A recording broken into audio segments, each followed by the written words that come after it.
Di tengah triknya siang di jalan lintas yang sepi, sebuah Mercedes-Benz S-Class senilai miliaran rupiah milik seorang pengusaha tiba-tiba mogok di tengah jalan. Tak ada sinyal telepon, tak ada bengkel terdekat, dan dia hanya punya beberapa jam sebelum pertemuan yang bisa mengubah seluruh karirnya. Tepat saat itu, seorang wanita berhenti dan menawarkan bantuan. Hanya beberapa menit kemudian, mobil mewah itu hidup kembali. Namun ketika Adi tak sengaja melihat cincin di tangan wanita itu, ia tiba-tiba terpaku di tempatnya. Apa yang membuat seorang pria sukses begitu terkejut? Dan mengapa pertemuan yang tampak kebetulan ini memulai sebuah kisah yang berlangsung selama lebih dari 20 tahun? Siang itu wilayah pesisir Jawa Tengah selalu memiliki jenis panas yang sangat khas. Bukan panas menyengat Jakarta atau lembabnya Surabaya, tapi panas yang menyelimuti seperti kaca pembesar yang memantul dari aspal, membuat udara bergetar berlapis-lapis. Jalan raya Pantura di daerah Brebes hampir sepi dari kendaraan pada jam-jam ini. Di kedua sisi jalan terdapat tanah kering, semak belukar, dan atap seng. Rumah penduduk yang jarang terlihat di kejauhan. Sesekali sebuah truk melintas, meninggalkan jejak debu panjang di belakangnya. Di tengah jalan itu, sebuah Mercedes-Benz S-Class hitam mengkilap, melaju dengan stabil. Di dalam mobil Aditya Pratama, Adi melirik arloji di tangannya. Pukul 1247. Ia menghela napas, tangannya sedikit menggenggam kemudi. Masih sempat mobil itu melaju mulus seolah meluncur di atas jalan. Adi sudah mengemudi sejak pagi, buta. Berangkat dari Jakarta. Tujuannya adalah Semarang sebelum pukul 3 sore. Pertemuan hari ini sangat penting. Sebuah konglomerat Jepang sedang mempertimbangkan untuk mengucurkan modal ke proyek energi terbarukan perusahaannya. Jika semua berjalan lancar, itu akan menjadi kontrak ratusan miliar rupiah. Adi bukan orang yang mudah tegang. Setelah lebih dari 10 tahun membangun karier, ia sudah terbiasa dengan tekanan. Tapi kali ini berbeda. Ponsel di kursi penumpang berdering. Layar menampilkan nama Putri, sekretarisnya. Adi menyalakan pengeras suara. "Pak Adi, sudah sampai mana?" Suara sekretarisnya terdengar agak tergesa-gesa. "Saya baru saja melewati Brebes. Mitra Jepang sudah tiba di hotel." Mereka bertanya, "Apakah Bapak bisa tiba sebelum pukul?" Adi memandang jalan panjang di depannya. "Saya akan tiba. Katakan saja mereka tunggu." "Baik, Pak." Tapi mereka cukup tepat waktu. Ia tahu panggilan itu akan segera berakhir. Adi menghela napas. Ia sedikit mengurangi injakan gas. Mercedes itu meluncur dengan mulus. Sistem pendingin udara menjaga suhu di dalam mobil tetap dingin. Sepenuhnya terpisah dari panas terik di luar. Beberapa tahun terakhir, Adi sudah terbiasa dengan mobil mewah, ruang rapat mewah, dan perjalanan dinas yang tak henti-hentinya. Namun jika ada yang bertemu dengannya 20 tahun lalu, mereka tidak akan percaya ini adalah orang yang sama. Ada kenangan yang tak pernah ia lupakan. Hari-hari berkeliaran, makanan seadanya, malam-malam tidur di bangku taman. Adi menggelengkan kepala, menarik dirinya dari lamunan. Masa lalu sudah berlalu. Sekarang ia punya pekerjaan yang harus dilakukan. Tepat saat itu, suara aneh terdengar dari depan mobil. Klak. Adi mengerutkan kening. Ia melihat panel kontrol. Sebuah lampu peringatan kecil berkedip. "Jangan sekarang." Ia mengurangi gas. Mobil mulai bergetar pelan. Suara klak-klak terdengar dari ruang mesin. Lalu tiba-tiba mesin mati. Mercedes itu meluncur beberapa puluh meter lagi lalu berhenti total di tengah jalan. Di dalam mobil semuanya hening. Adi duduk tak bergerak selama beberapa detik. Tidak mungkin. Ia mencoba menyalakan kembali. Klak-klak. Mesin tidak merespons. Iya. Mencoba lagi. Klak tetap tidak. Adi. Mengatupkan rahangnya. Apa-apaan ini? Iya. Mematikan mesin, membuka pintu, dan keluar. Panas siang hari langsung. Menyengat seperti oven. Hanya beberapa detik kemudian, keringat sudah membasahi dahinya. Adi berjalan ke depan. Membuka kap. Uap panas dari ruang mesin. Mengepul. Ia bukan mekanik, tapi setidaknya ia tahu bagaimana melihat. Sekilas. Tidak ada yang terlalu aneh, tidak ada asap, tidak ada bau terbakar, tapi mobilnya tetap mati. Ia mengeluarkan ponselnya, tidak ada sinyal. Adi melihat sekeliling jalan yang panjang dan sepi. Tidak ada pom bensin, tidak ada bengkel, tidak ada rumah. Penduduk terdekat, hanya ada angin panas dan suara serangga. Ia menepuk pelan kap mobil. Hebat. Arloji di tangannya mengingatkannya bahwa waktu terus berjalan. Pukul 02.59, ia mencoba menelepon sekretarisnya lagi. Tidak bisa. Adi kembali ke mobil mencoba menyalakan lagi. Klak-klak. Tidak. Ia menyandarkan tubuhnya ke kursi, menghela napas. Mobil hampir miliar ini memilih waktu terburuk untuk mogok. 5 menit berlalu, 10 menit berlalu, tidak ada satu mobil yang berhenti. Adi mulai merasakan panas merambat masuk ke dalam mobil. AC tidak menyala, udara perlahan menjadi pengap. Ia membuka pintu dan keluar lagi. Jauh di sana, suara mesin samar-samar terdengar. Adi menyipitkan mata melihat sebuah mobil pikap tua berwarna merah melaju mendekat. Mobil itu membawa banyak barang di belakangnya. Saat mendekat, mobil itu melambat lalu berhenti di belakang Mercedes. Pintu mobil terbuka. Seorang wanita keluar. Usianya sekitar awal 30-an. Rambutnya diikat rapi ke belakang, mengenakan kaos abu-abu dan celana jeans yang terkena beberapa noda oli. Ia memegang sebuah lap. Wanita itu melihat mobil lalu menatap Adi. Mobil Bapak rusak. Suaranya terdengar alami, tanpa rasa canggung. Adi menatapnya beberapa detik, lalu melihat pikap tua di belakangnya lalu kembali menatapnya. Tidak apa-apa, jawabnya cepat. Wanita itu mengangkat alisnya. Ia melirik Mercedes dengan kap terbuka. Tidak apa-apa, tapi Bapak berdiri di tengah jalan begitu. Adi sedikit tidak nyaman. Saya sedang menunggu bantuan. Wanita itu melihat sekeliling jalan yang sep di daerah sini. Adi terdiam. Wanita itu tersenyum tipis. Bapak sepertinya akan menunggu cukup lama. Ia berjalan mendekati mobil. Adi tanpa sadar menghalangi. Anda mau apa? Saya mau lihat sebentar. Adi memandangnya dari kepala hingga kaki seorang wanita. Sebuah pikap tua, sebuah kotak perkakas di belakang.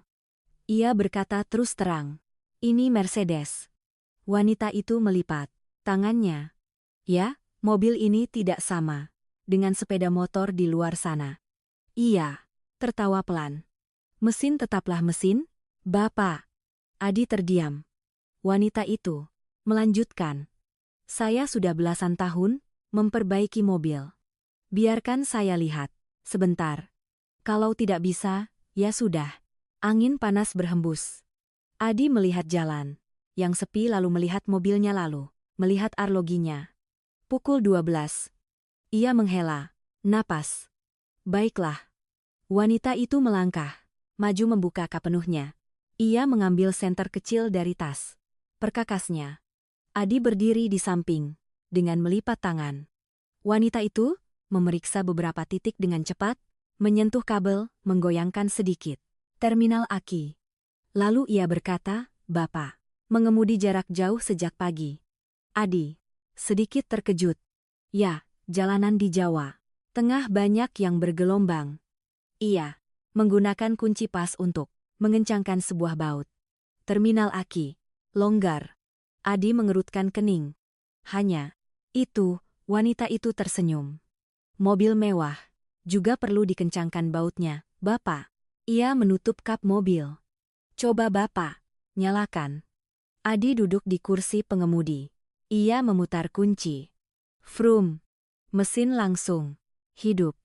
Mulus seperti tidak terjadi apa-apa. Adi membuka pintu dan keluar. Ia menatapnya lalu menatap mobilnya. Apa yang Anda lakukan? Hanya mengencangkan terminal aki. Wanita itu mengelap, tangannya dengan lap. Adi mengeluarkan dompetnya. Berapa? Wanita itu menggelengkan kepala. Tidak perlu. Anda baru saja membantu saya, jadi tolong bantu orang lain jika ada kesempatan. Adi menatapnya beberapa detik. Tidak. Semua orang menolak uang semudah itu. Wanita itu melepaskan sarung tangannya. Dan tepat saat itu, Adi melihat cincin di tangannya. Sebuah cincin perak tua tidak baru, tapi ada satu detail yang membuat jantungnya berhenti. Di bagian dalam, cincin ada tulisan kecil yang terukir. Samar. Adi mendekat. Ia menyipitkan mata, melihat 2 huruf dan 1 angka. AP 2000. Adi merasa waktu berhenti. Ia menatap cincin itu. Wanita itu menyadari tatapan itu. Ia sedikit mengerutkan kening. Ada masalah apa? Adi mendongak. Suaranya melambat. Cincin itu. Ya. Anda mendapatkannya dari mana? Wanita itu sedikit mengerutkan kening mendengar pertanyaan Adi. Cincin itu. Anda mendapatkannya dari mana? Suara Adi semakin rendah, bukan nada penasaran. Biasa. Ada sesuatu dalam tatapannya yang membuat pertanyaan itu menjadi lebih serius. Ia melihat tangannya, cincin perak tua itu melingkar di jari manisnya. Permukaannya sudah usang, termakan waktu, tapi bentuknya masih jelas. Ia mendongak. Anda bertanya, kenapa? Adi maju 1 langkah lagi. Saya ingin tahu dari mana cincin itu berasal. Wanita itu sedikit mengerutkan kening, tatapannya menjadi lebih waspada. Anda kenal dengan cincin ini? Adi tidak langsung menjawab. Sebaliknya, ia melihat cincin itu sekali lagi dengan saksama. Huruf yang terukir di dalamnya. AP 2000 tidak mungkin salah. 20 tahun berlalu, tapi bentuk cincin itu masih terukir kuat dalam ingatannya. Wanita itu menghela napas pelan. Ini cincin ibu saya. Adi langsung mendongak. Ibu? Anda? Ya. Ia melipat lap di tangannya, memasukkannya ke saku celana. Ibu saya memakainya selama bertahun-tahun. Adi langsung bertanya. Siapa nama ibu? Anda? Wanita itu menatapnya beberapa detik. Pertanyaan itu mulai terasa aneh. Siti Aminah. Angin panas dari aspal berhembus. Sebuah truk melaju di kejauhan, meninggalkan suara menderu, tapi Adi seolah tidak mendengar apa-apa. Nama itu seperti pukulan telak keingatannya. Siti, Bu Siti, wanita itu menatapnya. Anda kenal ibu saya? Adi tidak langsung menjawab. Sebaliknya ia menatap langsung ke arahnya. Untuk pertama kalinya, ia benar-benar mengamati wajah wanita ini. Matanya garis. Wajahnya ada sesuatu yang sangat familiar. Sebuah kenangan lama yang seolah sudah tertidur mulai bangkit. Ia menarik napas perlahan. Siapa nama Anda? Dewi. Dewi Lestari. Oh. Wanita itu mulai merasa cerita ini menuju arah yang sangat aneh. Anda kenal ibu saya? Adi masih terdiam. Dalam benaknya, fragmen-fragmen kenangan mulai menyatu. Sebuah warung makan kecil. Seorang wanita berbaju sederhana senyum ramah. Seorang anak kurus duduk di depan, semangkuk nasi hangat. Adi berkedip. Masa kini menariknya kembali. Dewi Lestari menatapnya menunggu jawaban. Anda kenal ibu saya? Adi menggelengkan kepala pelan. Mungkin ia menghela napas. Anda bilang ibu Anda masih menyimpan cincin ini selama bertahun-tahun. Ya, jawab Dewi. Sederhana. Ibu saya bilang itu hadiah yang sangat istimewa. Adi merasa tenggorokannya kering. Hadiah dari siapa? Dewi mengangkat bahu. Beliau tidak banyak bicara, hanya bilang itu. Sangat penting. Adi melihat arlojinya. Pukul 123. Waktu berjalan cepat. Tapi saat ini, urusan rapat di Semarang sementara terdorong keluar dari benaknya.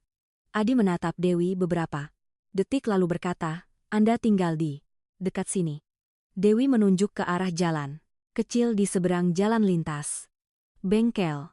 Saya sekitar 2 kilometer dari sini. Anda punya bengkel?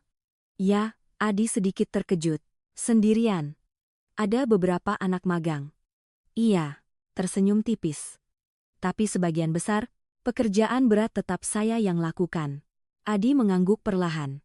Seorang wanita, sebuah bengkel di pinggir jalan lintas, sebuah cincin dengan ukiran namanya. Detail-detail itu tidak mungkin hanya kebetulan. Adi berkata, bolehkah saya datang menemui Anda? Dewi sedikit memiringkan kepala. Untuk apa? Saya ingin menanyakan beberapa hal kepada Anda. Ia menatapnya tentang cincin itu. Dan ibu Anda. Dewi terdiam beberapa detik. Panas masih menyengat aspal. Udara panas membuat pemandangan sedikit bergetar. Ia melihat Mercedes lalu, melihat pria di depannya. Adi tidak terlihat seperti orang yang suka bercanda. Ia berpakaian rapi. Arloji. Mahal. Suara percaya diri, tapi saat ini, tatapannya agak tidak biasa. Dewi bertanya, Anda sedang terburu-buru, kan? Adi melihat arlojinya lagi pukul 26. Jika mengemudi terus-menerus, ia masih punya kesempatan tiba di Semarang sebelum pukul 3. Ya, kalau begitu, sebaiknya Anda melanjutkan perjalanan. Adi mengangguk. Tapi saya akan kembali. Dewi sedikit terkejut. Kembali. Dalam 2 hari ke depan ia menatapnya. Untuk apa? Adi melihat cincin di tangannya. Karena cincin itu mungkin ada hubungannya dengan saya. Dewi tertawa pelan. Ada hubungannya dengan Anda? Adi mengangguk. Mungkin. Dewi melipat tangannya. Anda yang memberikannya. Adi menatapnya. Saya belum yakin. Jawaban itu membuat Dewi semakin penasaran. Jadi, mengapa Anda berpikir itu ada hubungannya dengan Anda? Adi melihat kembali tulisan di cincin itu. AP 2000. Ia berkata perlahan, karena 2 huruf. Itu adalah nama saya. Dewi, terhenti. Apa? Aditi Pratama. Ia melihat cincin itu lalu menatap Adi lalu kembali. Melihat cincin itu. Keheningan singkat menyelimuti. Anda bilang Dewi. Mengerutkan kening. Ibu saya pernah bilang cincin ini adalah hadiah dari seorang kenalan lama. Adi langsung bertanya. Beliau menyebutkan namanya. Tidak. Dewi menggelengkan kepala. Beliau hanya bilang seorang anak laki-laki. Adi berdiri diam. Angin panas berhembus lagi. Kedua orang itu saling menatap beberapa detik lalu. Dewi berkata, Anda serius? Adi tersenyum tipis. Ini terdengar aneh. Saya tahu sangat aneh. Karena itu saya ingin bertemu Anda lagi. Dewi berpikir ia bukan orang yang mudah percaya orang asing, tapi tatapan Adi saat ini tidak terlihat seperti berbohong. Akhirnya ia berkata, baik. Adi menatapnya. Berikan saya alamatnya. Dewi berjalan ke depan pikap. Ia membuka laci di depan, mengeluarkan selembar nota bensin bekas dan pulpen. Ia menulis beberapa baris dengan cepat nama, bengkel, alamat, nomor telepon, lalu memberikannya kepada Adi. Ini Adi. Menerima kertas itu. Ia melihatnya beberapa detik, seolah itu adalah sesuatu yang sangat penting. Terima kasih. Dewi mengangkat bahu. Anda bisa datang kalau mau. Adi mengangguk. Ia berjalan menuju Mercedes. Sebelum masuk ke mobil, ia berbalik. Mbak Dewi, ya, terima kasih sudah memperbaiki mobil. Saya. Ia tersenyum tipis. Hanya mengencangkan baut saja kok. Adi juga tersenyum.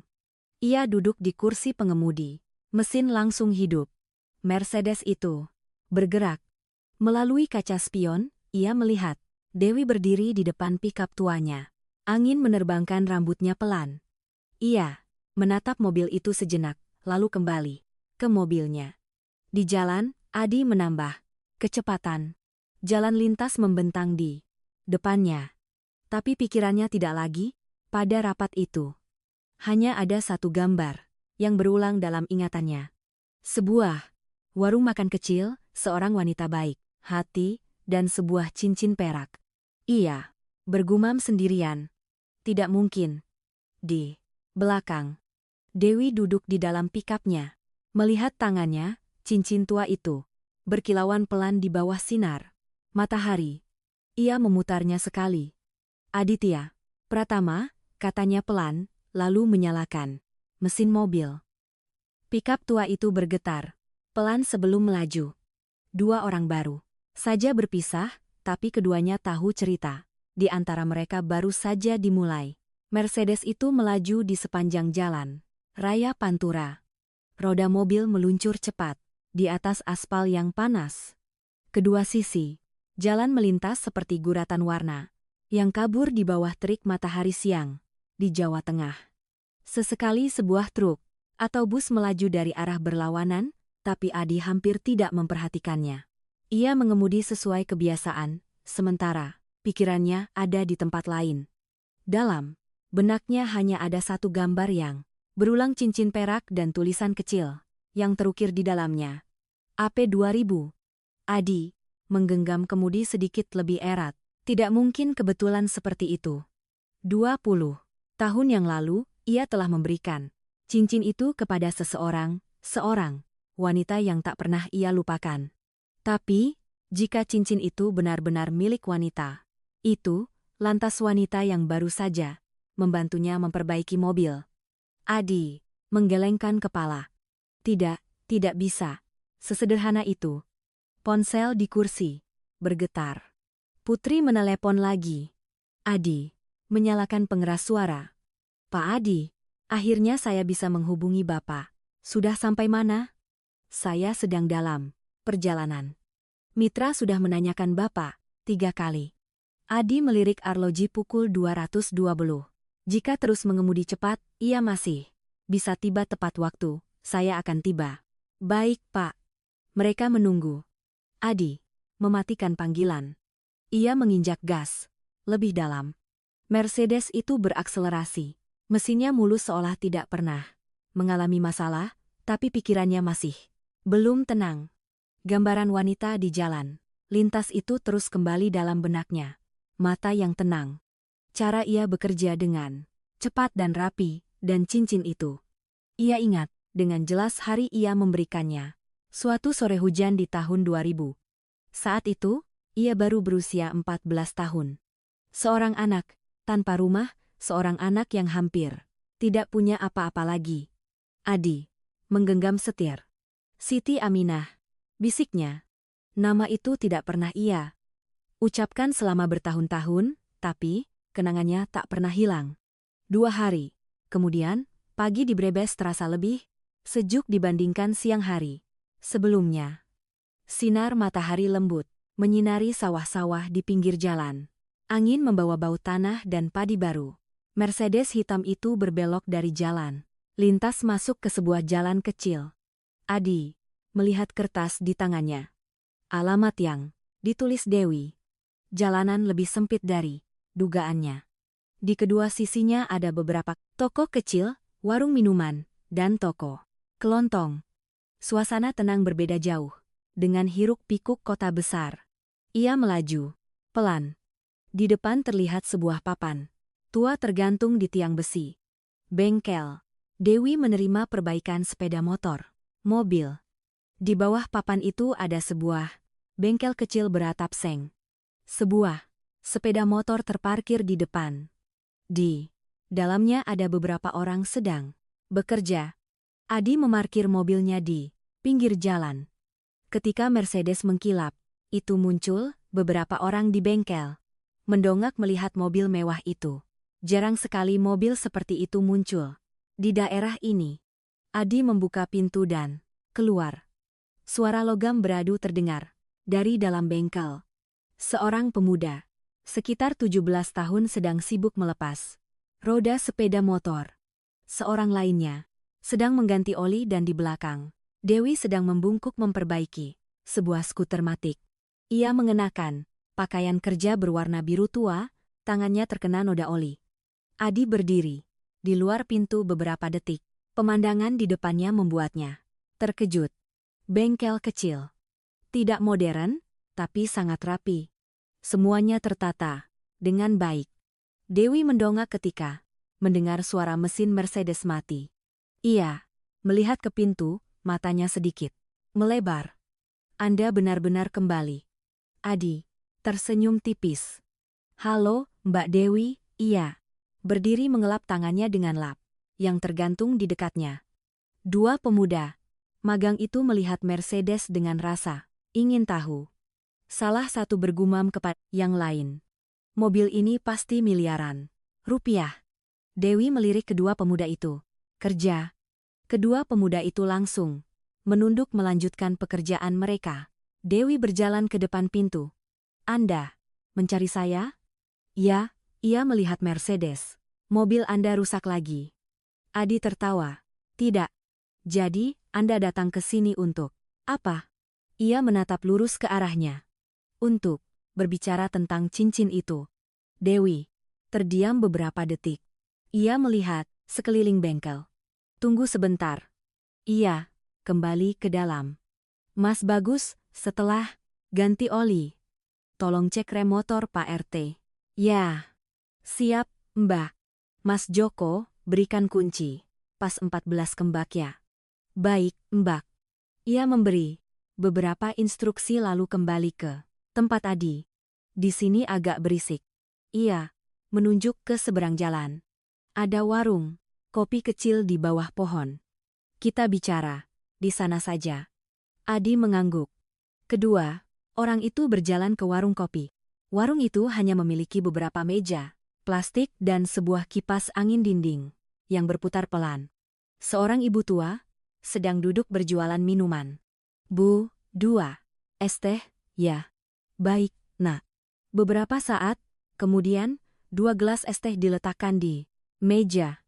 Adi mengambil gelasnya, tapi ia tidak minum. Ia menatap Dewi. Anda bilang cincin itu milik ibu Anda. Ya.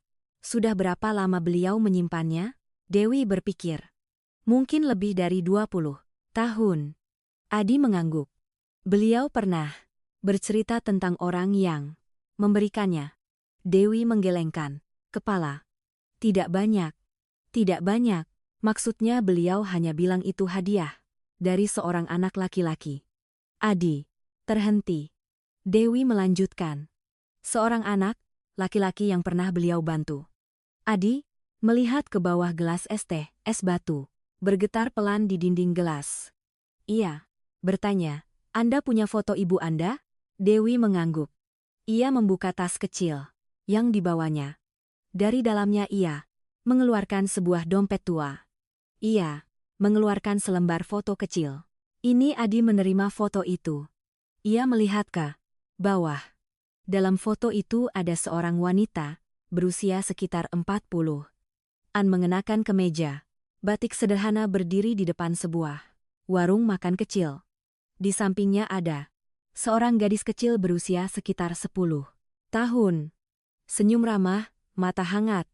Adi merasakan jantungnya tercekat. Ia langsung mengenalinya.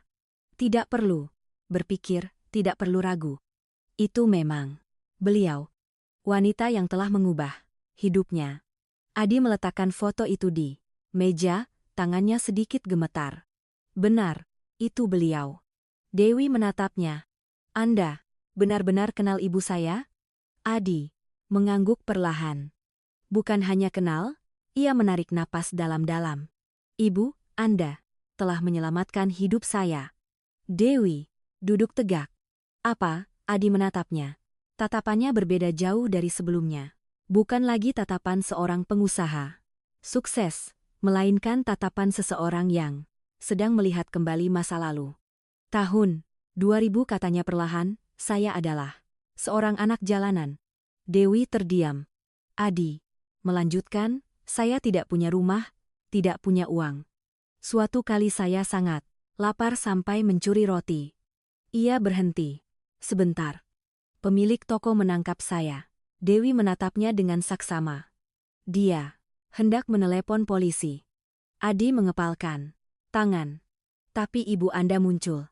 Angin sepoi-sepoi berhembus di warung. Kipas di dinding berbunyi klak-klak. Adi melanjutkan. Beliau membayar roti itu, lalu mengajak saya masuk ke warung. Makannya. Dewi terbelalak. Adi tersenyum. Tipis. Semangkuk nasi hangat, semangkuk sayur. Itulah makanan terenak yang pernah saya makan saat itu. Dewi melihat cincin di tangannya. Adi melanjutkan. Setelah itu, beliau menelepon sebuah pusat perlindungan anak. Beliau membantu saya masuk ke sana. Dewi berbisik, Ibu, saya tidak pernah menceritakan detailnya. Seperti itu. Adi melihat cincin itu. Pada hari beliau pindah ke tempat lain, saya tidak punya apa-apa untuk diberikan. Ia mendongak, hanya cincin. Ini. Dewi menatapnya. Kedua orang itu terdiam beberapa detik. Adi berkata, pelan, cincin di tangan Anda ini adalah cincin yang saya berikan kepada ibu Anda tahun itu. Dewi melihat cincin itu lalu menatap Adi. Ia hampir tidak bisa percaya. Anda adalah anak laki-laki itu. Adi mengangguk.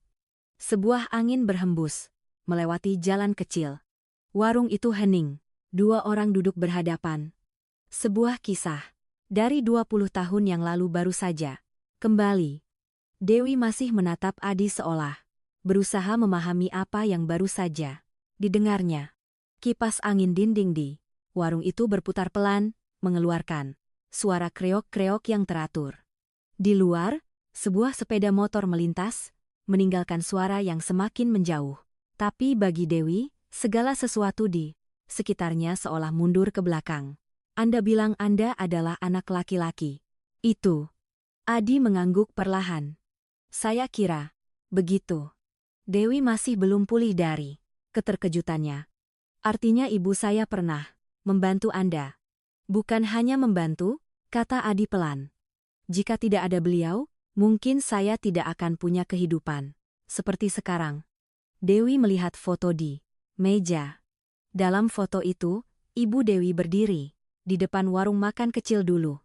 Senyum familiar itu membuat tenggorokannya tercekat. Ibu, saya tidak pernah menceritakan detailnya seperti itu, kata Dewi pelan. Adi melihat jauh ke jalan di depan warung, tatapannya seolah menembus waktu.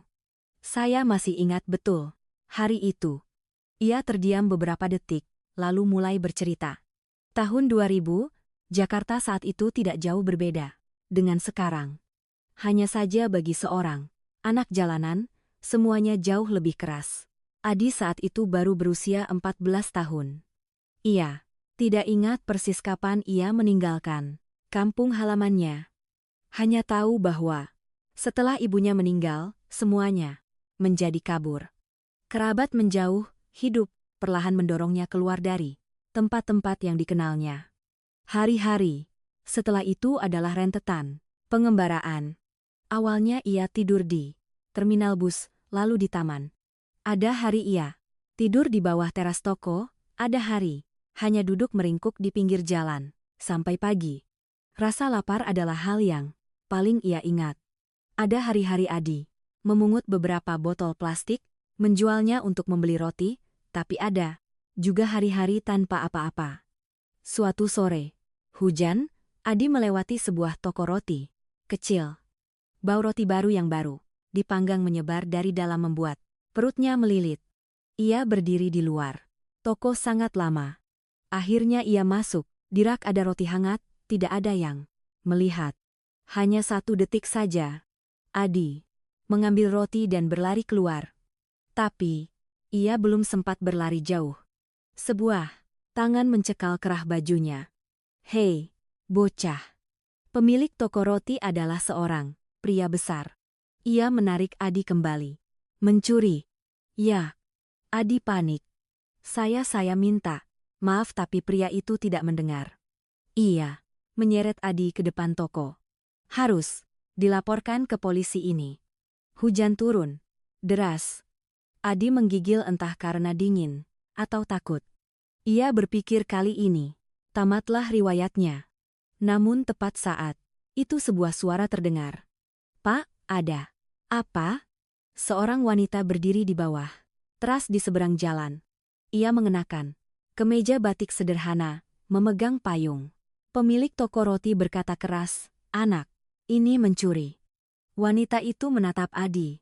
Tatapannya tanpa kemarahan, hanya pengamatan. Ia melangkah mendekat. "Nak, kamu mengambil roti bapak itu?" Adi menunduk. "Ya, Bu." Pemilik toko roti mendengus. "Lihat kan?" Wanita itu menoleh padanya. "Pak, biar saya yang bayar roti itu." Pemilik toko mengerutkan kening. "Bayar ya?" Ia mengeluarkan uang dari tasnya. Mungkin dia terlalu lapar saja. Pria itu menatap Adi sejenak lalu mengambil uang itu. "Lain kali kalau saya lihat kamu lagi, saya lapor polisi." Adi berdiri diam dengan kepala tertunduk. Wanita itu menoleh kepadanya. "Nak, kamu sudah makan?" Adi menggelengkan kepala. "Ikut saya." Ia mengajak Adi ke warung makan kecil di seberang jalan. Warung itu hanya punya beberapa meja kayu dan beberapa panci makanan di atas kompor. Ia menyendokkan semangkuk nasi besar untuk Adi. Ditambah sayur, ditambah sedikit daging bumbu. "Makanlah." Adi mengambil sumpit. Ia makan sangat cepat. Begitu cepat sampai hampir tersedak. Wanita itu tersenyum. "Makan pelan-pelan saja." Adi tidak ingat berapa lama ia makan. Hanya ingat ketika ia mendongak, nasi di mangkuk sudah habis. Wanita itu bertanya, "Siapa namamu?" "Adi, rumahmu di mana?" Adi terdiam. Wanita itu langsung mengerti. Setelah itu ia menelepon seorang kenalan. 2 hari kemudian, Adi dibawa ke sebuah pusat perlindungan anak. Tapi ceritanya tidak berhenti di situ. Wanita itu Bu Siti sesekali datang berkunjung. Kadang ia membawa beberapa buku, kadang hanya sekotak kue kecil. Ia duduk berbicara dengan Adi, menanyakan bagaimana sekolahnya, menanyakan apakah ia suka membaca buku. Kunjungan itu tidak banyak, tapi bagi Adi itulah momen langka ia merasa masih diperhatikan. 2 tahun kemudian, Bu Siti mengatakan bahwa ia harus pindah ke tempat lain.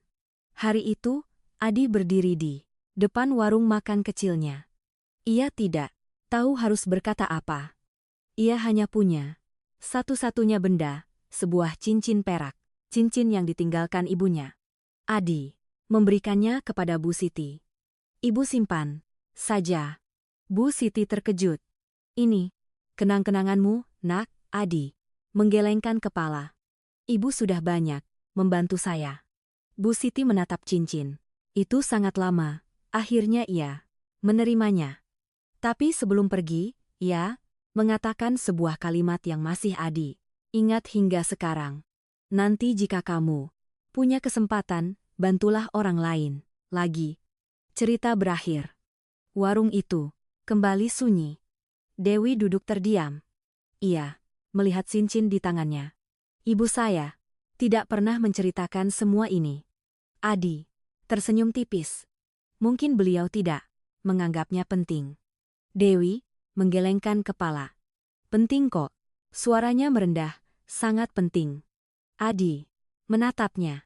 "Beliau meninggal kapan?" Tahun lalu." Adi menunduk, turut berduka cita. Dewi menarik napas. "Ibu, saya sakit." Ia memutar cincin itu sekali.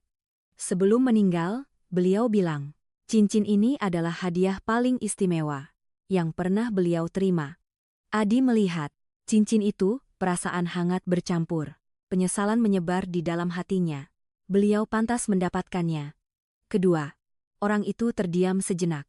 Di luar, sebuah truk pengangkut pasir melintas. Dewi tiba-tiba berkata, "Aneh sekali." "Aneh apa?" Sudah berapa tahun berlalu dan Anda bertemu saya tepat di jalan lintas? Adi tersenyum tipis. Mungkin hidup terkadang suka mengatur hal-hal aneh. Dewi menatapnya. Apa yang Anda lakukan? Setelah itu? Setelah masuk pusat perlindungan anak, Adi mengangguk. Saya sekolah lalu bekerja, setelah itu membuka perusahaan.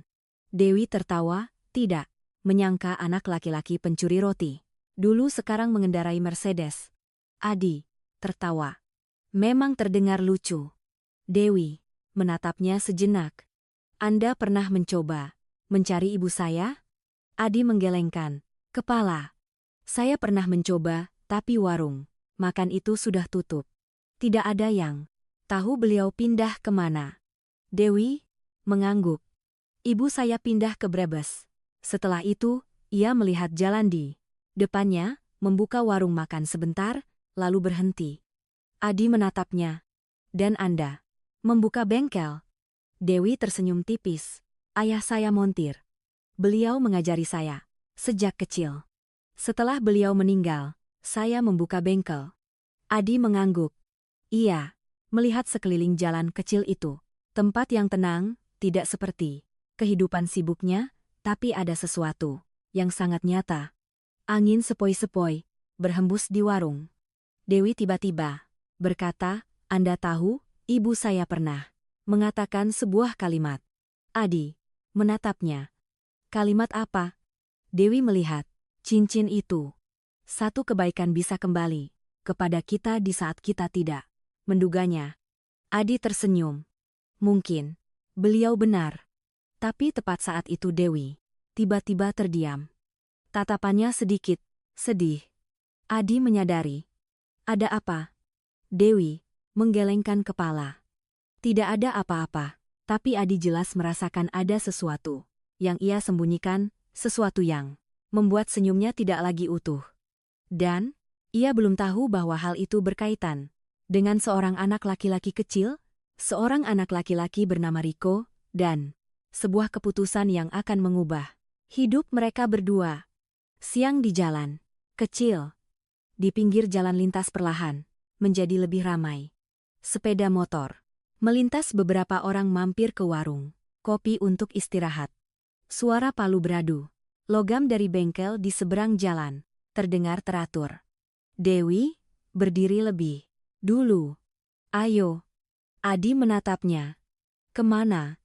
Ke bengkel. Ia memegang dompet kecilnya dan keluar dari warung kopi. Adi berdiri, mengikuti. Kedua orang itu menyeberangi jalan sempit. Panas sudah sedikit berkurang dibandingkan hari sebelumnya, tapi aspal masih terasa panas.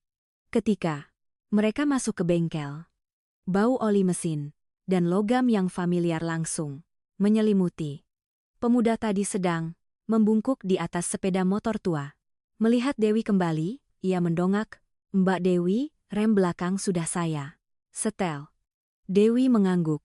Baik, nanti. Coba dikendarai lagi. Masih bunyi tidak? Pemuda itu melirik cepat ke arah Adi. Tatapannya penuh rasa ingin tahu. Tidak. Setiap hari ada orang mengendarai Mercedes masuk ke bengkel ini. Dewi menyadari, Mas Bagus, ya jangan lihat-lihat orang lain. Kerja? Pemuda itu tersenyum canggung, lalu menunduk, melanjutkan perbaikan motor. Adi berdiri, melihat sekeliling. Bengkel itu tidak besar. Hanya sekitar 40 meter kuadrat. Atap seng, tua. Beberapa karat di sudutnya, tapi semuanya di dalamnya sangat rapi. Peralatan tergantung rapi di papan. Drum-dom oli tersusun rapi. Di salah satu sudut, bahkan ada meja kayu kecil dengan dispenser air dan beberapa kursi plastik. Seorang pria parubaya mendorong sepeda motor masuk. Dewi berbalik. Ya, Pak RT, motor. Bapak bunyi di roda depan. Dewi membungkuk memeriksa. Mungkin beringnya aus. Pak RT menghela napas. Ganti pasti. Mahal ya. Dewi menggelengkan kepala. Tidak terlalu kok, ia melihat sepeda motor tua itu. Bapak tinggalkan saja di sini, nanti sore saya perbaiki. Pria itu menggaruk kepalanya. Saya sedang tidak punya uang. Dewi tersenyum. Bulan depan, juga tidak apa-apa. Pak RT menatapnya. Anak baik sekali. Dewi hanya tersenyum. Pria itu mendorong motornya ke sudut bengkel lalu duduk di kursi. Adi berdiri, di dekatnya mengamati. Ia menyadari, tatapan pria itu kepada Dewi sangat ramah seperti kenalan lama. Setelah selesai memeriksa motor, Dewi kembali ke tempat Adi. Itu bengkel saya. Adi mengangguk. Kecil tapi rapi. Dewi tersenyum. Cukuplah untuk hidup. Adi melihat kedua pemuda magang itu. Sudah lama mereka bekerja sekitar setahun. Sebelumnya bekerja apa? Dewi mengangkat bahu. Yang satu putus sekolah. Yang satu lagi bekerja serabutan. Sekarang belajar montir. Adi mengangguk. Anda mengajari mereka ya? Ia melihat kedua pemuda itu punya keterampilan tetap lebih baik. Adi tidak berkata apa-apa, ia terus mengamati. Seorang wanita muda mendorong sepeda motor masuk. Mbak Dewi, motor. Saya tidak mau menyala. Dewi mendekat. Ia membuka jok motor memeriksa aki. Hanya beberapa menit kemudian ia berkata, akinya lemah. Ia mengambil peralatan lalu dengan cepat menggantinya. Wanita itu bertanya, berapa, Mbak? Dewi melihat sepeda motor tua itu, R200.000 saja. Wanita itu terkejut. Di tempat lain mereka bilang R100.000. Dewi tersenyum, di sini tidak mahal. Wanita itu berulang kali mengucapkan terima kasih, lalu mendorong motornya pergi. Adi berdiri melihat sebuah bengkel kecil, tapi pelanggan keluar masuk terus-menerus dan cara Dewi memperlakukan semua orang menarik perhatiannya. Tidak tergesa-gesa, tidak kesal, hanya sekedar membantu mereka memperbaiki motor. Beberapa saat kemudian, Dewi mengelap tangannya dengan lap. Anda berdiri di situ dari tadi. Pasti bosan. Adi menggelengkan kepala. Tidak, bengkel Anda lebih ramai dari yang saya kira. Dewi tersenyum tipis di jalan lintaskan. Banyak kendaraan lewat, tapi tepat saat itu, sebuah pikap besar berwarna abu-abu berhenti di depan bengkel. Pintu mobil terbuka. Seorang pria keluar. Usianya sekitar 50-an, bertubuh besar, mengenakan kemeja putih. Kedua pemuda di bengkel melihatnya lalu sedikit terdiam. Dewi juga mengenalinya. Ia menghela napas pelan. Pria itu masuk. Halo, Dewi. Suaranya berat. Dewi mengangguk. Halo, Pak Hendra. Adi berdiri di samping mengamati dalam diam. Pak Hendra melihat sekeliling bengkel. Tatapannya berhenti pada Mercedes di luar lalu menoleh ke Adi. Pelanggan. Anda? Dewi mengangguk. Ya, Pak. Hendra tidak bertanya lebih lanjut. Ia kembali menatap Dewi. Bagaimana menurutmu tentang pembicaraan kita sebelumnya? Dewi melipat tangannya. Sudah saya katakan, saya tidak akan menjual bengkel ini. Pak Hendra tersenyum kecut. Sebaiknya kamu pikirkan baik-baik. Bengkel saya sedang ekspansi. Tempat ini sangat cocok jika dijual kepada saya. Dewi menggelengkan kepala. Saya sudah terbiasa bekerja di sini. Pak Hendra melihat sekeliling bengkel. Terbiasa sih terbiasa. Tapi, berapa lama kamu bisa mengurusnya? Sendirian? Dewi terdiam. Iya. Melanjutkan, saya tawarkan harga bagus. Kamu bisa punya uang untuk membesarkan anak. Kalimat itu menarik perhatian Adi. Membesarkan anak. Dewi mengerutkan kening. Itu urusan saya sendiri. Pak. Hendra tersenyum. Dewi. Ia menunjuk sekeliling bengkel. Bengkel kecil. Seperti ini berapa pendapatannya? Cukup untuk hidup. Dewi menatapnya. Saya tidak perlu kaya, hanya perlu hidup layak. Pak. Hendra menghela napas. Kamu keras kepala. Sekali. Lalu ia berbalik melangkah keluar. Sebelum masuk mobil, ia menambahkan, saya beri kamu waktu sebulan lagi untuk berpikir. Setelah itu, saya akan kembali. Pikap itu menyala, lalu melaju pergi. Bengkel itu kembali. Sunyi. Kedua pemuda magang itu menatap.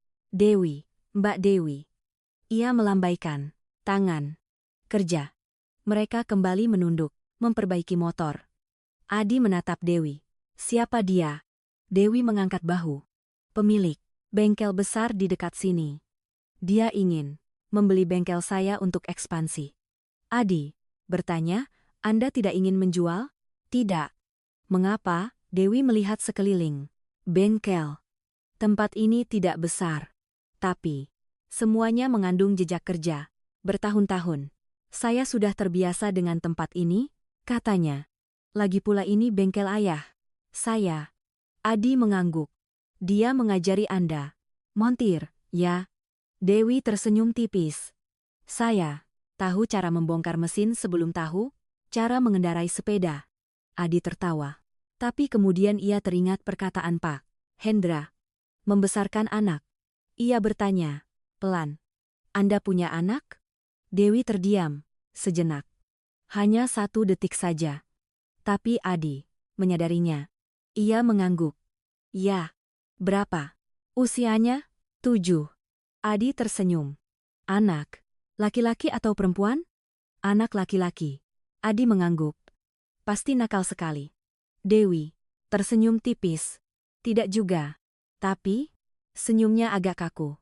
Adi melihatnya, ia tidak bertanya lebih lanjut.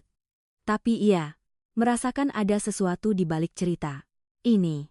Sesuatu yang membuat Dewi menjadi murung begitu ia menyebut anaknya. Di luar angin berhembus pelan melewati jalan. Bengkel itu kembali bergema dengan suara palu dan mesin. Adi menatap Dewi sejenak lalu berkata, Mbak Dewi, ya. Bisakah Anda ceritakan tentang anak laki-laki Anda? Dewi terdiam beberapa detik. Matanya melihat keluar pintu bengkel seolah sedang memikirkan sesuatu yang sangat lama. Lalu ia berkata pelan, mungkin Anda memang harus tahu. Dan saat itulah Adi mulai mengerti pertemuan mereka di jalan lintas hari itu. Bukan hanya sebuah kebetulan, melainkan awal dari sebuah kisah yang berkaitan dengan seorang anak laki-laki bernama Riko dan sebuah rahasia yang telah Dewi simpan di dalam hatinya selama bertahun-tahun. Di bengkel, suara logam beradu masih terdengar teratur. Mas Bagus sedang berusaha melepas roda sepeda motor tua, sesekali melirik ke arah Mbak Dewi dan tamu asing yang berdiri di sampingnya. Adi masih berdiri di dekat pintu bengkel. Tatapannya tertuju pada Dewi Lestari. Pertanyaannya seolah membuat wanita itu berpikir sangat lama. Bisakah Anda ceritakan tentang anak laki-laki Anda? Dewi tidak langsung menjawab. Iya. Melihat keluar jalan, sebuah truk pengangkut barang melintas. Angin membawa debu ringan berterbangan di aspal. Beberapa saat kemudian, ia berbalik dan berkata pelan, mungkin Anda memang harus tahu. Adi tidak berkata apa-apa. Ia hanya diam menunggu. Dewi berjalan ke meja kayu kecil di sudut bengkel, menuangkan segelas air putih, lalu memberikannya kepada Adi. Duduklah.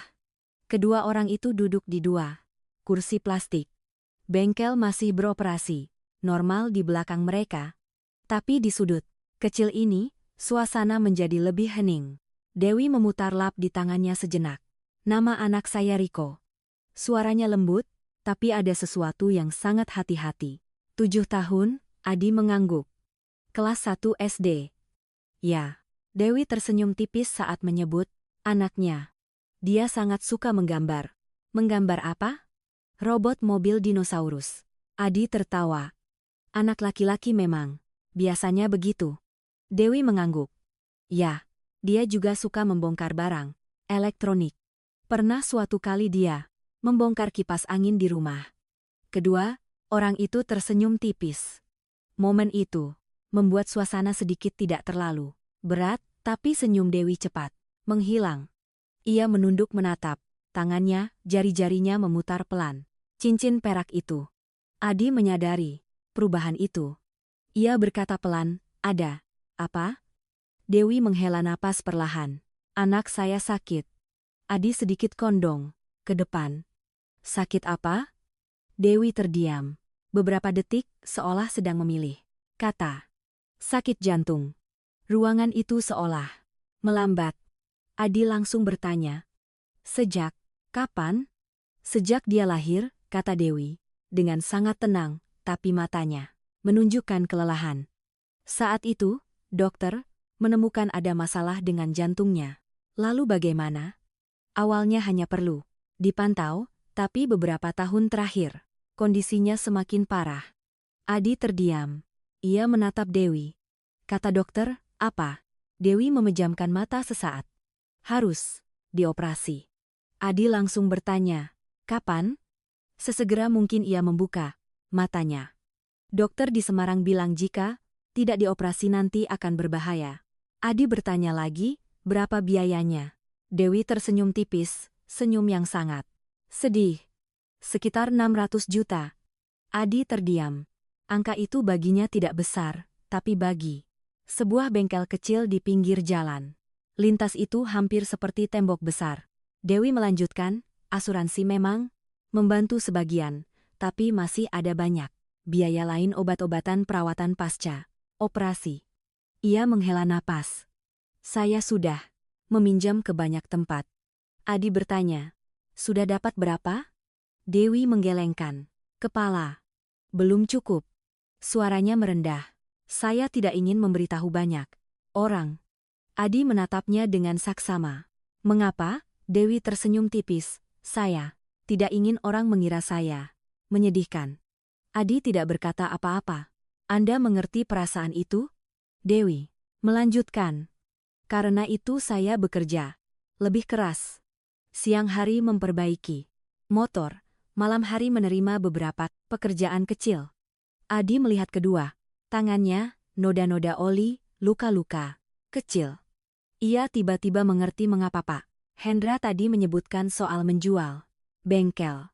Jika dijual, ia bisa langsung mendapatkan uang. Tapi Dewi tetap menolak. Adi bertanya, bagaimana Anda berencana mengumpulkan uang? Dewi terdiam. Angin sepoi-sepoi berhembus melalui pintu bengkel. Akhirnya ia berkata, saya sedang berusaha. Adi bertanya, berusaha bagaimana? Dewi tersenyum tipis, bekerja lebih keras. Adi menggelengkan kepala. Anda tidak bisa mendapatkan 600 juta hanya dengan memperbaiki motor. Dewi tahu itu, tapi ia tetap berkata, saya akan mencari cara. Adi menatapnya sangat lama. Di mata Dewi tidak ada keluhan, tidak ada permohonan, hanya ada keteguhan. Tepat saat itu, seorang anak laki-laki berlari masuk ke bengkel. Mbak Dewi, anak laki-laki itu sekitar 13 tahun. Motor Pak RT sudah selesai diperbaiki. Dewi berdiri. Baik, biar saya lihat. Ia pergi memeriksa sepeda motor. Adi masih duduk di sana. Ia melihatnya. Cara ia bekerja dengan cepat, cara ia berbicara dengan semua orang. Seorang wanita biasa tapi lebih tangguh dari banyak orang yang pernah ia temui. Pak RT selesai mencoba motor lalu berkata, mulus sekali. Sekarang, Mbak Dewi. Iya, Pak. Pria itu mengeluarkan uang dari saku. Dewi menggelengkan kepala. Bulan depan Bapak bayar juga tidak apa-apa. Pria itu tersenyum. Anak ini selalu begitu. Setelah Pak RT pergi, Dewi kembali ke tempat Adi. Maaf, bengkel. Agak sibuk. Adi menggelengkan kepala. Tidak apa-apa. Ia menatapnya. Anda sudah menceritakan hal ini kepada banyak orang. Belum. Keluarga Dewi terdiam. Ayah dan ibu saya sudah meninggal. Adi mengangguk. Ia bertanya lagi, Ayah Riko, di mana? Dewi melihat ke tanah. Kami tidak lagi berkomunikasi. Adi tidak bertanya lebih lanjut. Ia mengerti. Terkadang ada cerita yang tidak perlu digali lebih dalam. Dewi melanjutkan, Riko sangat mengerti keadaan. Pernah, suatu kali dia bertanya kepada saya, iya, berhenti sejenak. Mama, jantung Riko lemah, jadi Riko tidak bisa lari cepat, ya. Suaranya sedikit bergetar, tapi dia tetap tersenyum, tetap menggambar robot. Adi merasakan tenggorokannya tercekat. Seorang anak laki-laki berusia 7 tahun sedang berusaha memahami mengapa ia berbeda dari anak-anak lain. Dewi melanjutkan. Dokter bilang jika dioperasi lebih awal, kesempatannya sangat baik, tapi ia tidak melanjutkan. Adi mengerti. Tapi hanya satu kata itu saja sudah cukup menjelaskan segalanya. Uang. Adi melihat cincin di tangannya. Cincin yang pernah ia berikan kepada ibu, Dewi. Sebuah lingkaran kecil tapi menghubungkan dua kehidupan yang terpisah 20 tahun. Ia berkata perlahan, Mbak Dewi, ya menurut Anda, ibu Anda, akan menginginkan apa jika beliau tahu tentang ini? Dewi menatapnya. Maksud Anda apa? Adi berdiri. Ia menatap lurus ke arahnya. Ibu, Anda telah menyelamatkan saya. Beliau memberi saya kesempatan untuk mengubah hidup. Ia berhenti. Sekarang giliran saya. Dewi langsung mengerti. Ia menggelengkan kepala. Tidak. Adi mengerutkan kening. Saya bahkan belum mengatakan apa-apa, tapi saya tahu apa yang ingin Anda katakan. Dewi menatapnya. Tatapannya sangat teguh. Saya tidak bisa menerima uang dari Anda. Adi sedikit terkejut. Mengapa? Karena saya tidak ingin berhutang budi kepada Anda. Adi tersenyum tipis. Anda tidak berhutang kepada saya. Ini saya membalas budi kepada ibu Anda. Dewi menggelengkan kepala. Tidak. Urusan ibu saya adalah urusan beliau. Urusan saya adalah urusan saya. Adi menatapnya sangat lama. Ia melihat dengan jelas harga diri di mata itu. Seorang wanita yang tidak ingin bergantung pada siapapun. Tapi ia juga melihat hal lain, kelelahan, kecemasan, dan cinta untuk anaknya. Adi berkata, pelan, setidaknya biarkan saya bertemu. Riko, Dewi sedikit terkejut, bertemu. Riko, ya? Mengapa? Adi tersenyum. Saya ingin tahu seperti apa anak laki-laki yang membuat Anda berusaha begitu keras. Itu. Dewi terdiam beberapa detik. Ia melihat ke jalan di depan bengkel. Matahari sore mulai condong. Akhirnya ia berkata, baik. Adi bertanya, rumah Anda jauh? Tidak, sekitar 10 menit. Adi mengangguk. Ia tidak tahu bahwa pertemuan dengan anak laki-laki itu akan membuatnya membuat sebuah keputusan. Sebuah keputusan yang tidak hanya mengubah hidup Riko, tetapi juga mengubah hidupnya sendiri. Sekali lagi, sore di jalan kecil, di pinggir jalan, lintas menjadi lebih sejuk. Panas sudah berkurang. Cahaya keemasan lembut menyebar di aspal. Sepeda motor sesekali melintas. Suara mesin berpadu dengan suara kehidupan sehari-hari yang familiar. Adi berdiri di depan Mercedes, melihat Dewi Lestari mengunci pintu bengkel. Dua pemuda magang masih membereskan peralatan. Mas Bagus, nanti malam jangan lupa matikan sakelar listrik ya, kata Dewi. Siap, Mbak. Mas Joko, besok datang lebih awal ya. Baik, Mbah. Dewi mengangguk lalu keluar. Ia menoleh ke Adi. Rumah saya dekat sini saja. Adi membuka pintu mobil. Naik mobil saya saja. Dewi menggelengkan kepala. Jalannya kecil sekali. Mobil, Anda susah putar balik. Ia menunjuk ke arah gang di seberang. Bisa jalan kaki. Kedua orang itu mulai berjalan. Jalan kecil itu menuju ke permukiman lama.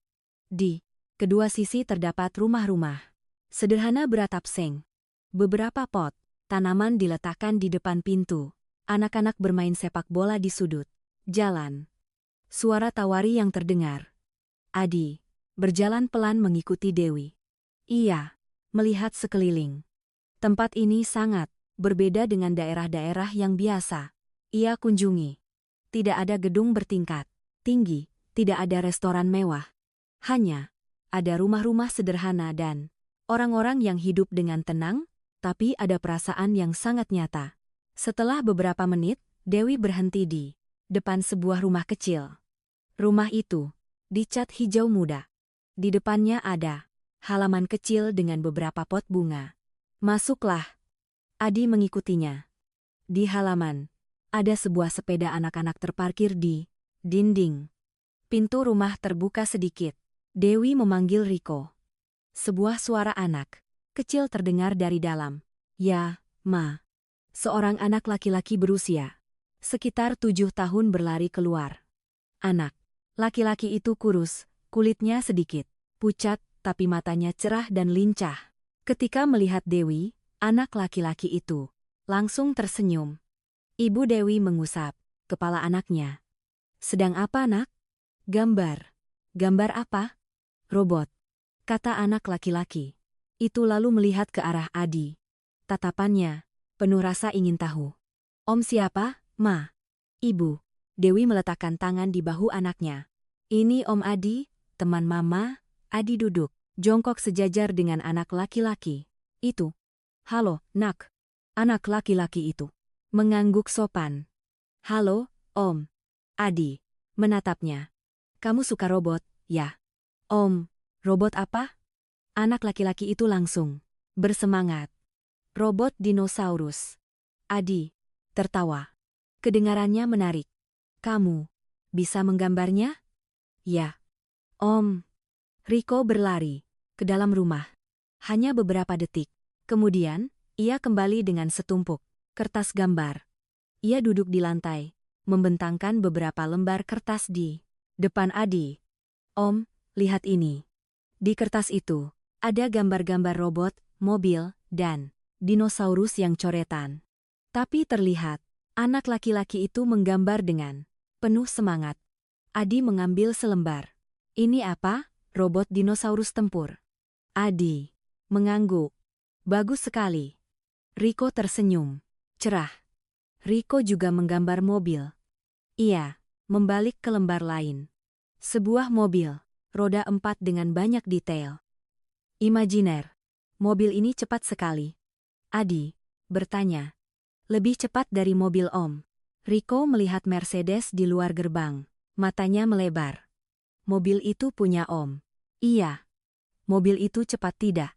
Adi tersenyum. Cukup cepat. Riko mengangguk-angguk. Tapi Riko akan membuat mobil yang lebih cepat. Adi tertawa terbahak-bahak. Om percaya. Dewi berdiri di samping melihat kedua orang itu berbicara. Senyum tipis muncul di wajahnya. Sudah lama saya tidak melihat Riko berbicara bersemangat dengan orang asing seperti itu. Riko tiba-tiba bertanya, Om, bekerja apa? Adi berpikir sejenak. Om membangun pabrik. Pabrik robot? Adi tersenyum. Belum sampai segitu, tapi siapa tahu nanti kamu yang akan membangunnya. Riko mengangguk kuat. Riko akan membuat robot montir untuk Mama. Dewi tertawa. Robot montir? Ya, agar Mama tidak perlu bekerja banyak. Kalimat itu membuat Adi menatap anak laki-laki itu lebih lama. Seorang anak laki-laki kecil tapi sudah berpikir untuk membantu ibunya. Adi berkata pelan. Kamu sangat sayang, Mama. Riko mengangguk. Mama bekerja sangat banyak. Anak laki-laki itu menoleh ke Dewi. Mama jangan bekerja terlalu banyak. Dewi mengusap kepala. Anaknya. Ya, tapi Adi menyadari. Tatapannya sedikit sedih. Angin sepoi-sepoi berhembus di halaman. Riko berdiri. Om mau lihat robot yang Riko gambar di kamar. Adi menatap Dewi. Iya, mengangguk. Pergilah. Riko menarik tangan Adi. Ayo, Om. Kedua orang itu masuk ke kamar kecil di dalam. Kamar itu sangat sederhana. Sebuah meja belajar kecil, sebuah rak buku. Di dinding ditempel beberapa gambar. Adi melihat sekeliling. Di meja belajar ada sekotak, pensil warna dan banyak kertas gambar. Riko mengambil beberapa gambar lagi. Riko menggambar ini kemarin. Adi mengambilnya. Sebuah robot bersayap. Robot terbang. Ya, Om. Adi duduk di kursi kecil di samping meja. Iya? Bertanya, kamu suka berlari-lari, Riko? Mengangguk. Iya. Lalu anak laki-laki itu berkata pelan, tapi Mama tidak membolehkan Riko lari banyak. Mengapa? Riko berpikir. Karena jantung Riko lemah. Adi terdiam. Anak laki-laki itu berkata dengan sangat alami. Seolah itu hal biasa. Dokter bilang Riko tidak boleh lari cepat. Adi menatapnya. Kamu sedih? Riko menggelengkan kepala. Tidak, karena Riko masih bisa menggambar. Anak laki-laki itu tersenyum. Nanti Riko akan membuat robot untuk berlari menggantikan Riko. Adi tidak tahu apakah harus tertawa atau sedih. Ia menatap anak laki-laki itu beberapa detik lagi. Seorang anak laki-laki kecil tapi selalu berusaha mencari cara untuk bahagia. Kedua orang itu kembali ke ruang tamu. Dewi sedang menuangkan air. Ia menatap Adi. Bagaimana menurut Anda tentang Riko? Adi langsung menjawab. Seorang anak laki-laki yang sangat istimewa. Riko duduk di samping ibunya. Mama ya. Om Adi bilang mobil Om cepat sekali. Dewi tersenyum. Benarkah, Yama Riko? Menoleh ke Adi. Nanti Om ajak Riko coba? Ya. Adi mengangguk. Boleh. Anak laki-laki itu tersenyum sangat cerah. Tapi ketika Riko kembali ke kamar untuk mengambil kertas gambar lagi, Adi menatap Dewi. Tatapannya lebih serius. Mbak Dewi. Ya, dokter bilang kapan? Sebaiknya dioperasi. Dewi menghela napas, pelan. Dalam beberapa bulan ke depan, sesegera mungkin, Adi mengangguk. Iya, sudah melihat cukup. Tidak hanya mendengar cerita, tapi juga melihat langsung seorang anak laki-laki yang cerdas dan optimis. Seorang ibu yang berusaha sekuat tenaga. Adi berkata, perlahan, saya punya seorang teman, dokter jantung di Rumah Sakit Harapan Kita, Jakarta. Dewi menatapnya. Anda mau melakukan apa? Adi menatap lurus ke arahnya. Kita akan membawa Riko ke sana untuk diperiksa.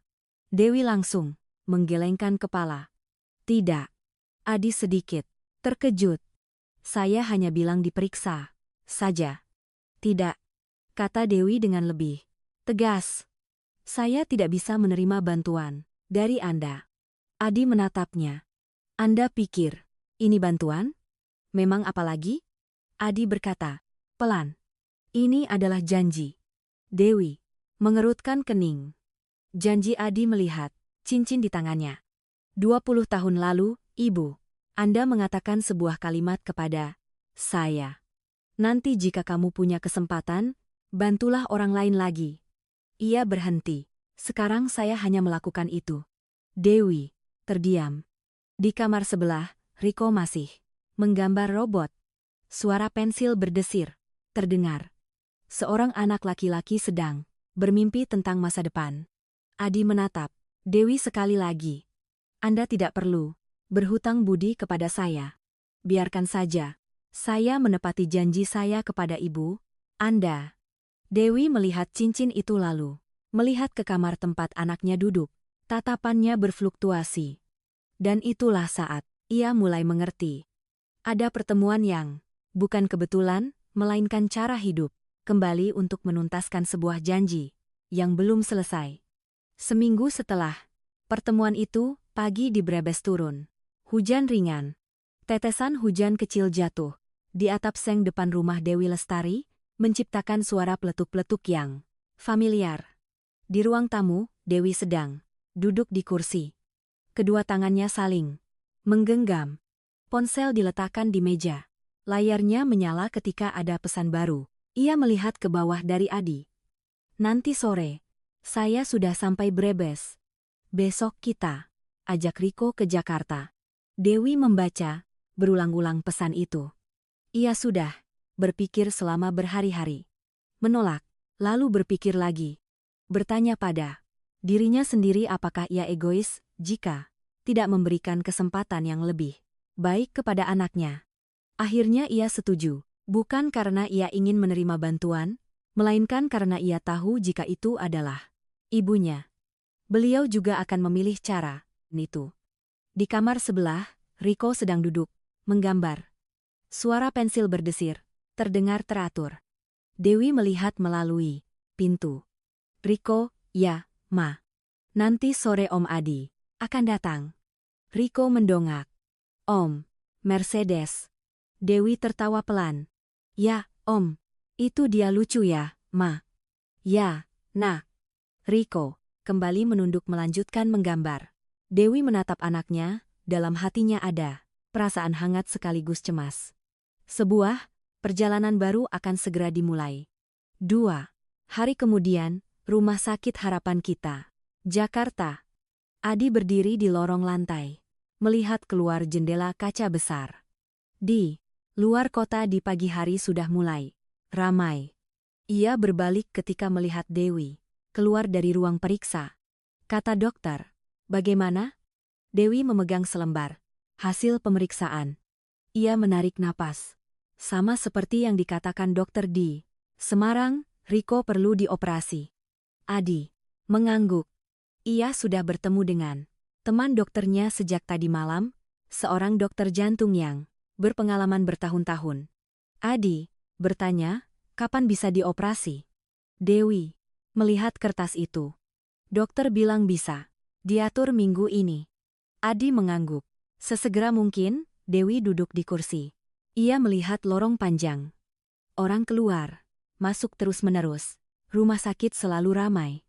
Riko sedang duduk di sampingnya memegang buku gambar. Anak laki-laki itu tidak sepenuhnya mengerti apa yang sedang terjadi, tapi ia merasakan ibunya sedang cemas. Riko mendongak. Mama ya, Nak. Riko harus lama di sini. Dewi tersenyum. Hanya beberapa hari saja. Riko mengangguk. Riko bisa bawa robot ke kamar? Boleh. Adi melihat kedua ibu dan anak itu, sebuah perasaan yang sangat aneh muncul di dalam hatinya. 20 tahun yang lalu, ia pernah menjadi anak yang membutuhkan bantuan. Sekarang ia berdiri di sisi yang berlawanan. Hidup terkadang memang sangat aneh. Hari operasi tiba, lebih cepat dari dugaan Dewi. Pagi itu, langit Jakarta cerah biru. Riko berbaring di tempat tidur rumah sakit, mengenakan pakaian pasien kecil. Anak laki-laki itu memegang robot mainan di tangannya. Dewi duduk di samping. Ia berusaha tetap tenang, tapi tangannya masih menggenggam erat. Adi berdiri di dekat pintu. Ia melihat arloji. Hanya beberapa menit lagi, seorang perawat masuk. Keluarga bisa bersiap-siap. Dewi mengangguk. Riko menatap ibunya. Mama, ya, Nak. Nanti setelah operasi Riko bisa lari cepat. Pertanyaan sederhana itu membuat jantung Dewi tercekat. Iya, tersenyum. Nanti kamu akan lebih sehat, Nak. Riko mengangguk. Kalau begitu nanti, Riko akan balapan lari dengan teman-teman. Adi memalingkan wajah sejenak. Ia merasakan tenggorokannya tercekat. 20 tahun yang lalu, ia pernah menjadi anak yang berdiri di hadapan persimpangan jalan yang sulit. Sekarang anak laki-laki ini juga sedang menghadapi tantangan besar. Riko didorong keluar dari kamar. Dewi mengikutinya sampai ke pintu ruang operasi. Perawat dengan lembut berkata, "Keluarga bisa menunggu di luar ya." Pintu tertutup. Dewi berdiri diam. Beberapa detik lalu ia kembali ke kursi. Tunggu. Adi duduk di sampingnya. Lorong lebih tenang dari dugaannya. Beberapa keluarga lain juga sedang menunggu. Semua orang menunjukkan ekspresi cemas yang sama. Waktu berjalan lambat, sangat lambat. 1 jam, 2 jam, 3 jam. Dewi hampir tidak berbicara. Ia hanya menatap pintu ruang operasi. Adi sesekali berdiri, berjalan beberapa langkah. Ia menelepon beberapa kali lalu kembali duduk. 4 jam berlalu, seorang perawat keluar. Dewi langsung berdiri. Operasi masih berlangsung. Keluarga bisa menunggu lagi. Ia mengangguk lalu kembali duduk. Adi memberinya sebotol air. Minumlah. Sedikit. Dewi menggelengkan kepala. Saya tidak haus. Adi tidak memaksa. 5 jam. 6 jam waktu seolah berjalan tanpa akhir. Dewi mulai merasakan tangannya dingin. Ia berkata pelan. Jika Adi menoleh tidak, ada jika. Kata Adi dengan yakin. Riko, akan baik-baik saja. Dewi menatapnya. Anda percaya begitu? Adi mengangguk. Saya percaya. Dewi tidak berkata apa-apa. Tapi kata-kata itu membuatnya sedikit lebih tenang. Akhirnya setelah hampir 8 jam, pintu ruang operasi terbuka. Seorang dokter keluar. Dewi langsung berdiri, Adi juga berdiri. Kedua orang itu menatap dokter. Momen itu terasa seperti keabadian. Dokter melepas masker.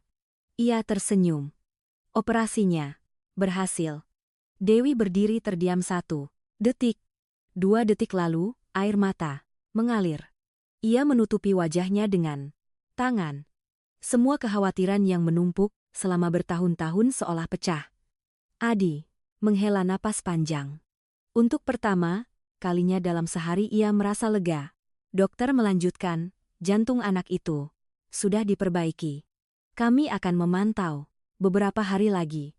Tapi hasilnya sangat baik. Dewi mengangguk terus-menerus. Terima kasih, dokter.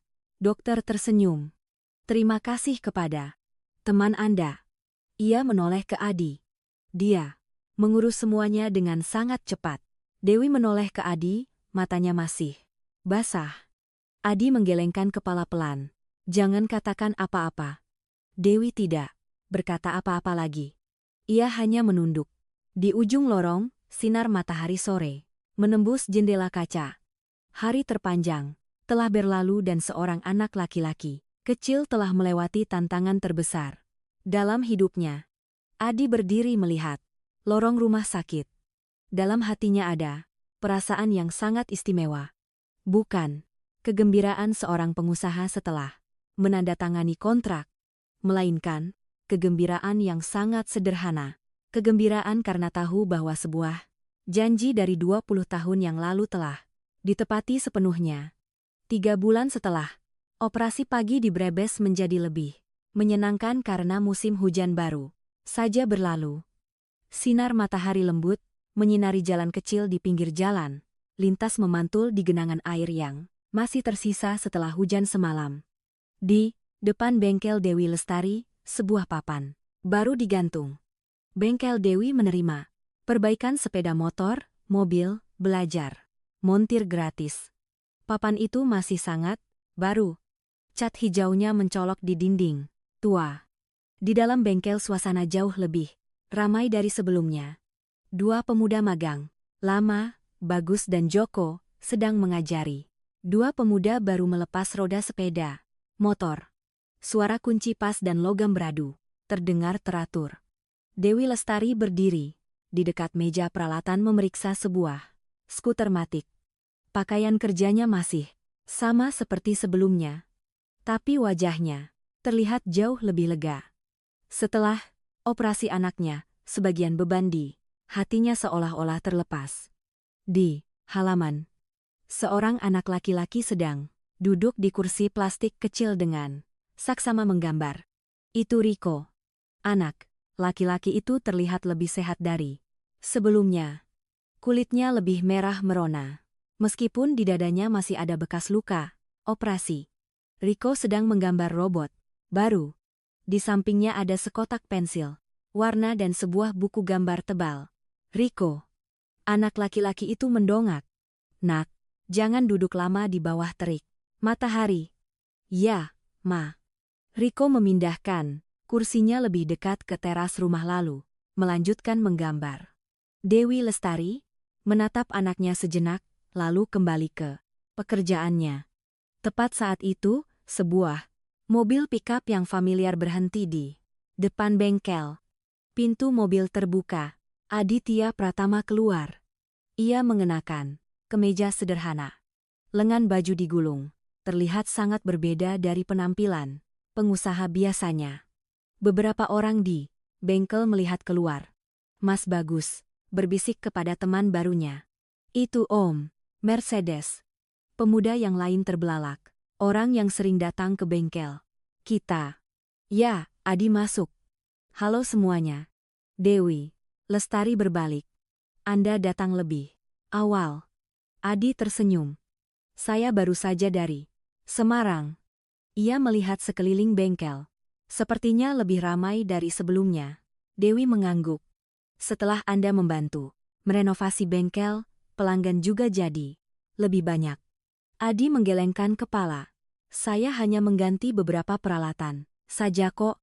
Tapi sebenarnya 3 bulan yang lalu ia telah mengganti seluruh sistem.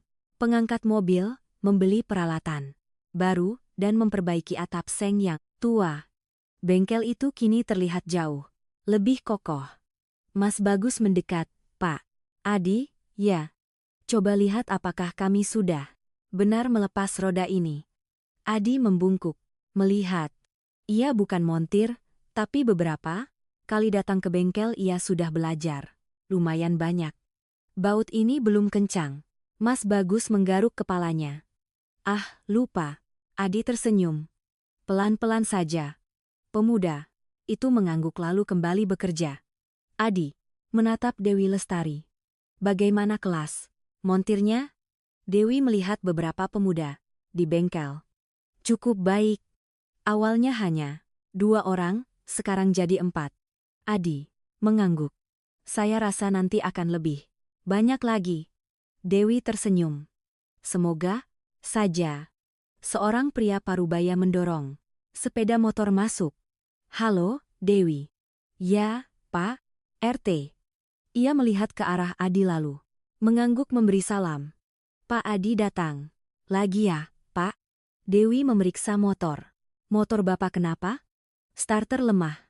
Dewi melihat sekilas lalu berkata, aki lemah saja. Pak RT mengangguk. Bantu saya.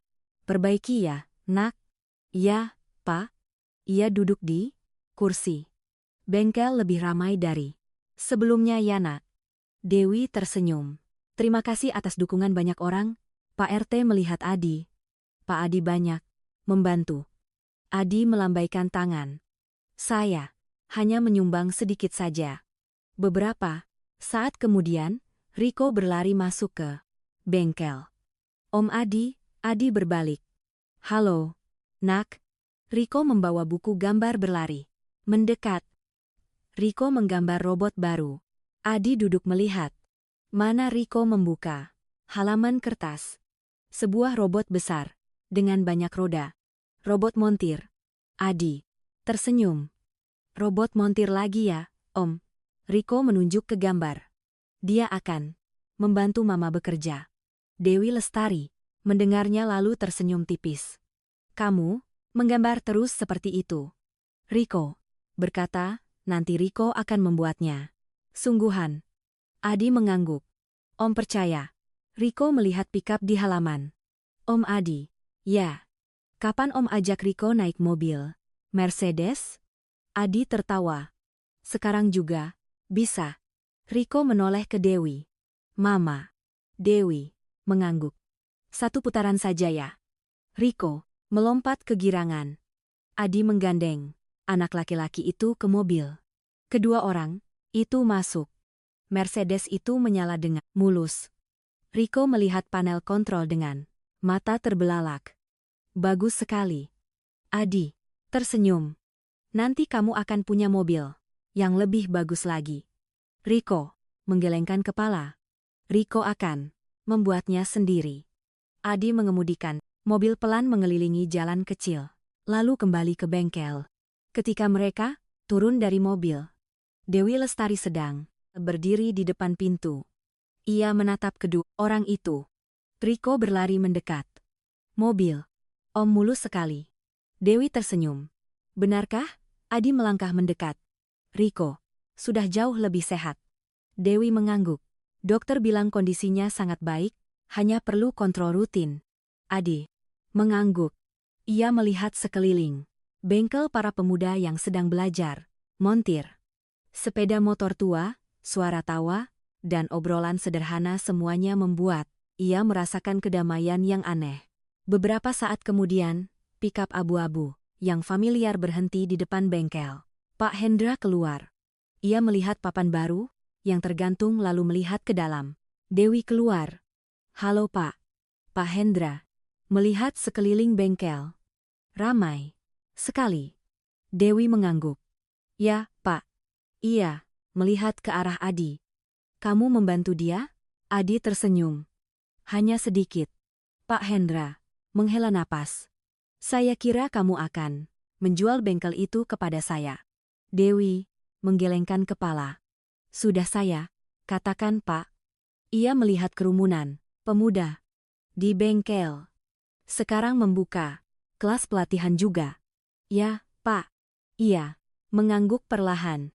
"Bagus juga." Beberapa saat kemudian ia kembali ke mobil.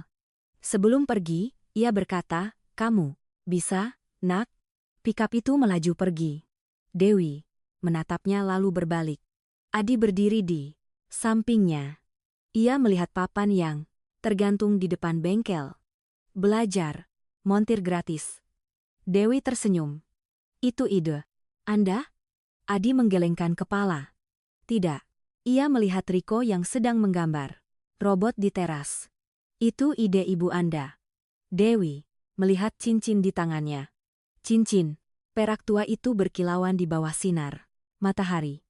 Sebuah lingkaran kecil, tapi telah menghubungkan dua kehidupan. "Adi," berkata pelan, "satu kebaikan bisa mengubah banyak hal." Dewi mengangguk. "Benar." Di bengkel kecil di pinggir jalan lintas, suara palu kembali terdengar. Beberapa pemuda sedang belajar cara memperbaiki mesin. Seorang anak laki-laki sedang menggambar robot dan dua orang sedang melanjutkan sebuah kisah yang dimulai 20 tahun yang lalu. Suatu pagi yang tenang di Brebes, embun pagi masih menempel di dedaunan pohon di pinggir jalan. Sinar matahari lembut mulai menembus sela-sela daun, menyinari aur tanah menjadi guratan cahaya lembut. Udara lebih sejuk dari biasanya, membawa bau tanah yang lembab setelah hujan semalam. Sebuah Mercedes hitam berhenti di depan gerbang pemakaman kecil yang terletak di pinggir kota. Aditya Pratama keluar dari mobil. Ia mengenakan kemeja sederhana, lengan baju digulung. Di tangannya memegang sebuk bunga putih yang dibungkus kertas coklat. Tidak ada siapapun yang menemaninya. Gerbang besi pemakaman terbuka sedikit. Adi masuk. Di dalamnya sangat sunyi. Hanya ada suara angin sepoi-sepoi yang berhembus melalui deretan pohon dan suara daun kering berdesir di bawah kaki. Ia berjalan perlahan di antara deretan nisan, melihat setiap nama yang terukir di batu. Akhirnya ia berhenti di depan sebuah makam yang terletak di bawah pohon Kamboja. Di nisan terukir sederhana, Siti Aminah 1906-1521. Di bawahnya ada tulisan kecil wanita yang selalu percaya pada kebaikan. Adi berdiri diam beberapa detik. Lalu ia membungkuk meletakkan buket bunga di depan nisan. Angin berhembus pelan melalui cabang pohon di atas. Beberapa helai daun jatuh ke tanah. Ia menatap nisan itu sangat lama. Dalam benaknya muncul gambaran wanita di masa lalu ke meja batik sederhana senyum ramah. Dan semangkuk nasi hangat di warung kecil di tengah hari hujan. Adi berkata pelan, seperti sedang berbicara dengan teman lama. "Bu Siti, sudah lama saya tidak kembali." Tidak ada yang menjawab, hanya ada suara angin sepoi-sepoi. Ia melanjutkan, "Dulu saya tidak tahu bagaimana mengucapkan terima kasih. Saya juga tidak tahu kemana hidup saya akan pergi." Ia menghela napas perlahan. "Tapi, ibu percaya, saya bisa menjadi lebih baik." Seekor burung kecil terbang, melintas di antara dedaunan pohon. Adi mendongak. "Saya sudah berusaha. Saya belajar bekerja membuka perusahaan. Hidup banyak berubah." Ia berhenti. Tatapannya melihat ke bawah bukit bunga. "Tapi saya akan selalu mengingat hari itu." Hari ibu memberikan saya semangkuk nasi pertama. Angin kembali berhembus. Adi tersenyum tipis. Saya sudah bertemu dengan putri ibu. Ia melihat nisan itu. Dia sangat mirip ibu. Tangguh baik hati. Ia menunduk. Dia membuka bengkel kecil. Dan dia mengajari montir kepada beberapa anak yang tidak punya kesempatan untuk sekolah. Adi berkata perlahan, Ibu sudah membantu saya. Ketika saya tidak punya apa-apa, sekarang saya sedang berusaha melakukan hal yang sama. Ia berdiri diam beberapa detik. Anak laki-laki bernama Riko, cucu ibu sudah sehat. Operasinya berhasil. Anak itu sangat cerdas dan dia suka menggambar robot. Adi tertawa pelan. Mungkin nanti dia akan benar-benar bisa membuat robot montir. Angin yang lebih kencang berhembus, daun-daun pohon bergetar, berdesir. Adi menatap nisan itu sekali lagi. Ibu sudah tidak ada di sini untuk melihatnya, tapi saya yakin ibu akan senang. Ia menunduk. Saya sudah menepati janji.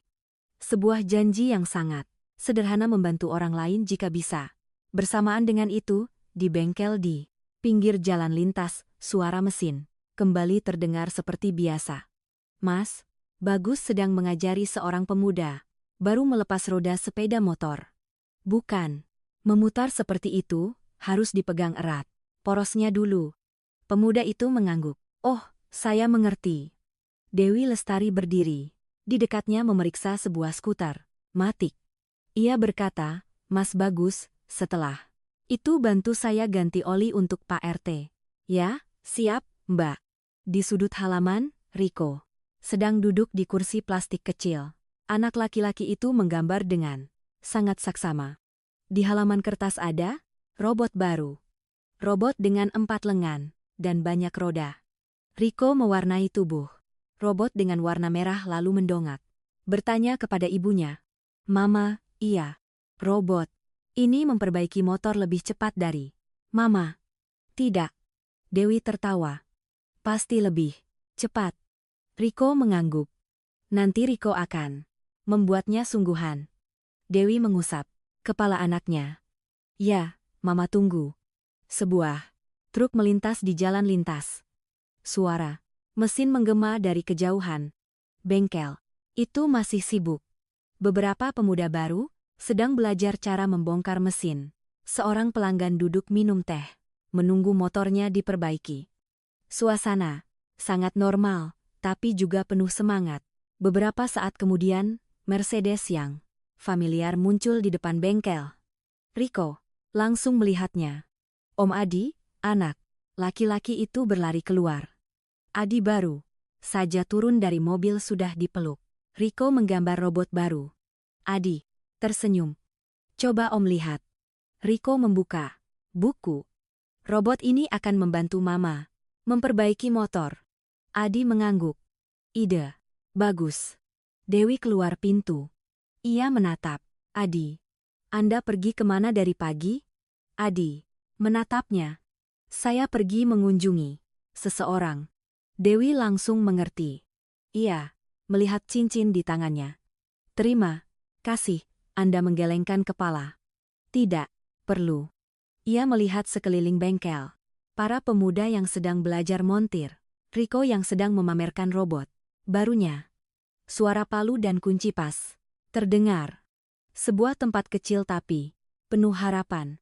Adi berkata perlahan. Bu, Siti pernah mengatakan sebuah kalimat. Dewi menatapnya. Kalimat apa?